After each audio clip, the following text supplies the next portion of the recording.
In today's video, I'm going to teach you how to create a funnel on Clickfunnels. We'll walk through the process step by step, so even if you're brand new, you'll be able to follow along and have a complete funnel up and running by the end. Once you're logged into your Clickfunnels account, start by looking at the menu on the left-hand side. Find the option labeled Funnels and click on it. This is where all of your funnels will be created and managed. On this page, you'll see a button that says Create Funnel. Go ahead and click that to start building a new one. Next, ClickFunnels will ask you what type of funnel you want to create. This is important because it shapes the structure and default pages you'll get. For example, you can choose a lead squeeze funnel if your goal is to collect emails and build your list.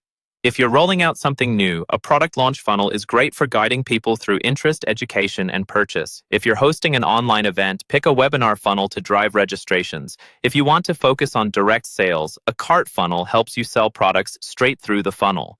You can also browse other options if you're not sure yet. Take a moment to think about your main goal, then select the funnel type that matches it best. After you choose your funnel type, you'll see a selection of templates. These give you a professionally designed starting point. Pick a template that feels close to what you want, and then click Select Funnel.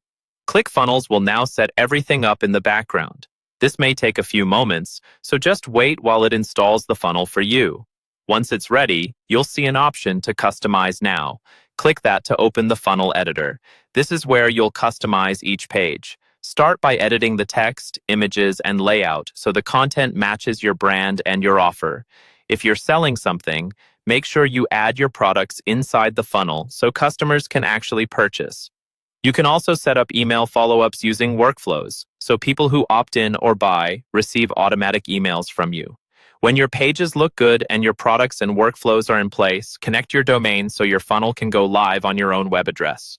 After that, carefully test everything. Submit a test email, click through each step, and, if you're selling, run a test purchase to confirm it all works correctly. When you're happy with your test, go into the funnel settings and switch it to live mode. Finally, copy your funnel URL and start sharing it with your audience so you can begin driving traffic and collecting leads or sales.